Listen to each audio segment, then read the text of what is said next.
Welcome to Save As Ability, a podcast to educate and inform you about disability employment issues. My name is David D'Arcangelo, and I'm your disability policy expert.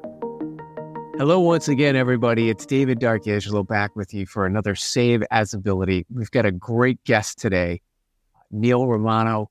Before we bring in Neil, I just want to thank everybody for the great response we've been getting so far. Please like, share, and subscribe. Share this with your friends so we can build our audience and help get our message out. Well, today we're back talking about employment for people with disabilities, and who better to do that with maybe than somebody who's produced more employment for people with disabilities than just about anybody else in the United States. He's done that when he was the Assistant Secretary of Labor at the U.S. Federal Department of Labor, the Office of Disability Employment Policy in particular. And I've gotten to know Neil from our joint service together in the National Council on Disability. So we're going to welcome in Neil Romano. Neil, hope you're having a great day. Hey, David, thank you. Great to be here. Sure. And I know we've had so many of these discussions offline. It was a kind of a natural extension to do this now on our podcast. We're here in October, National Disability Employment Awareness Month, as you know well. And so let's just have a conversation here about people with disabilities and what we can do to get the labor participation rate up and to get people with disabilities employed. So really, let's start at a high level. Like, why is employment important for people with disabilities? You know, David, that's a great question. I always turn that back on the person who asks that question on my audience by saying, why is employment important to you? To a person without a disability or anybody. I mean, employment in and of itself is, we all make fun of our jobs and so on and so on. But the fact of the matter is people want to work and really love to work. And it becomes part of who they are. It shouldn't be all of who they are, but it should be part of who they are. And frankly, I have always seen employment for myself personally and for many, many people as part of their way of contributing. Not only contributing to society, but contributing to their families, contributing to their community, contributing. And I put a head on it by saying, you know what? It's very difficult in society to not work. And I want the people in your audience who are working to think about what they would be like without their job. Nobody likes it. And people with disabilities don't like it either, and they really want to participate. Yeah, I think that's right. It does help define you. I think last episode I talked about if you were to see somebody in the grocery store and strike up a conversation with them, invariably one of the first things you're going to talk about is, well, what do you do? And, So Neil, let's go a little bit deeper now. Okay. Really, which people with disabilities are we talking about here? Disability is such a large thing, and the ADA definition, there's 67 different definitions. Yeah. We've talked about that on previous episodes. So let's help the audience here understand which people with disabilities we're talking about in terms of these employment outcomes. Okay, well, I mean, from my point of view, you should never judge a person, no matter what the nature of their disability is, based upon what they can't do. You have to judge people based upon what they can do. So in the final analysis, when you ask me who, it's anyone who appears for employment or anyone who wants to be employed should be employed. And we should figure out how to do that.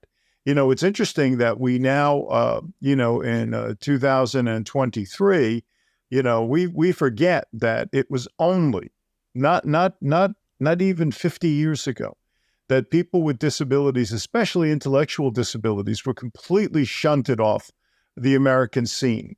Now with ADA and with IDEA, what we've discovered is that people with disabilities have a huge amount of talent, and they're just being wasted. So from my point of view, which is horribly sad, from my point of view, it really has to do with what a person can do and not their disability. I always talk about the fact that, I do some work for Major League Baseball and for the athletic trainers.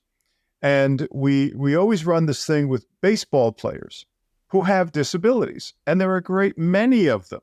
Everything from intellectual disabilities to physical disabilities. We have a guy who is a Cy Young Award winner who is blind in one eye. and then very limited in the other. We have a guy who's thrown a no-hitter, who's only had one hand. If people had looked at them as a person with a disability, they would have never gotten the talent. And that's pretty much the way we should look at it. Yeah, I agree. It makes me want to warm my arm up, by the way, there, because, I'm legally blind too, as you know. So let's talk a little bit about what people can do to help improve employment outcomes for people with disabilities and opportunities. To me, it's about access to opportunity, right? Sure. Absolutely. I mean, a part of the issue has always been, David, that a lot of companies and a lot of people are functioning on a legacy model, a model that says that people with disabilities can't. And quite frankly, that has been the model that people think of. There have been studies that said hire people with disabilities but hide them because people don't want to see them in the workplace. Things like that are really damaging. The fact is, the way you change your attitude, and I always put it back on the individual. We can wait for systemic change. We can wait for the business to change. We can wait for anything to change. We have to change. The individual has to change. The individual within the company has to say, I'm giving that guy a shot. He's got all of the abilities.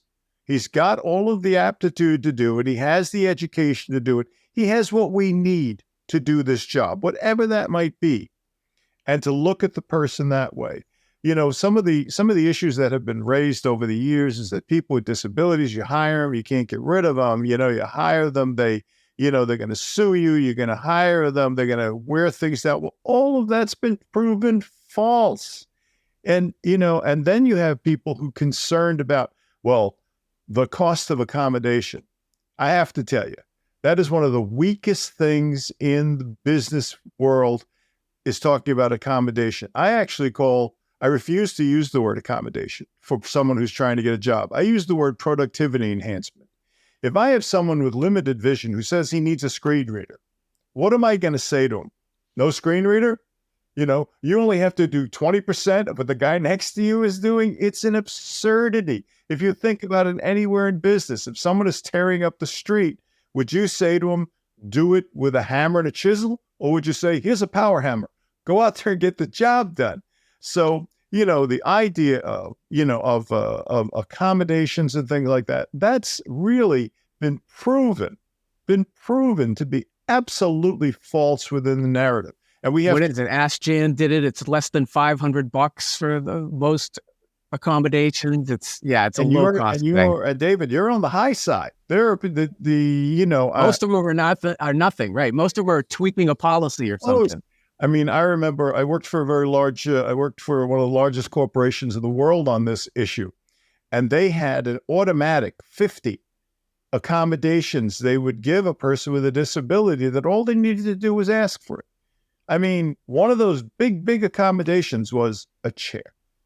They needed a stool that they could sit on when running a cash register. I remember thinking, that's really hard. That's tough. That had to cost them about $12 because that's one of the things they sell are stools.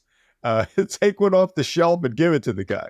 I mean, it has to be, you have to look at the value of the human being. You have to, as a business, as an individual, you have to say, part of my job as an employer in the past is to help make my employees successful. That's all it's about. And pull the talent out of the person, know how to do that. And they're going to love you for it. And you're going to get a great talent. Yeah. And there's data that supports everything you're saying. And, the fact that so many disabilities are non-apparent disabilities and you may not encounter, think of somebody as a person with a disability just by encountering them. So, all right, Neil, well, as we wrap up here, any last thoughts about people with disabilities and employment here for October National Disability Employment Awareness Month? David, first of all, I want to thank you for everything you've done and you continue to do on behalf of people with disabilities. And as a person with a disability, I think it's just important because you just mentioned people that you don't notice. I'm a person with a disability, and I have never gotten jobs in my career. I have created my own companies or, like I said, the first person who ever hired me for a real job was to be the Assistant Secretary of Labor for the United States. If you think about that, that's really kind of an interesting thing. But the fact of the matter is, I'm just saying, look at people. I want to reiterate, please, not just in business, but everywhere. Look at people for what they can do. Look at a person for their human ability, their inherent God-given rights. Look at them that way. Treat them that way, which should be easy to remember to do because it's the way you want to be treated. Yeah, that's the golden rule, Neil. We agree on that. And I think we both agree that our free enterprise system really provides these opportunities. So there's so much going on in society right now. I just really appreciate your positivity and focus on looking at ability first, right? Yeah. You can't have a disability without first having ability. Right. And so that's kind of segueing in, by the way, to people. Stay tuned for our next episode. We're going to be talking about perseverance. We're going to go a little bit away from employment, but still talk about people with disabilities and perseverance. Neil, thank you so much for what you do. Great guest. I have a feeling we may be having you back as a guest in the future here going forward. David, anytime. All right. Thank you. Terrific. So again, please like, share, subscribe for us. We're trying to get our message out about people with disabilities. We appreciate you. I'm so thankful. Hope you have a great day. For more information about disability employment issues, please visit our website, disabilityemploymentsolutions.com. The Save As Ability podcast is available on Apple Podcasts, Spotify, our YouTube channel at Disability Policy Expert, or wherever you stream your podcasts. Subscribe, stream, rate, and review our shows. Your ratings and reviews help our show reach new audiences. Produced by Pod Pro Entertainment. Save As Ability lives within a network of podcasts located at podproentertainment.com. #TheNewRadio. Again, my name is David D'Arcangelo, and I'm your disability policy expert. Until next time, thank you. I hope you have a great day.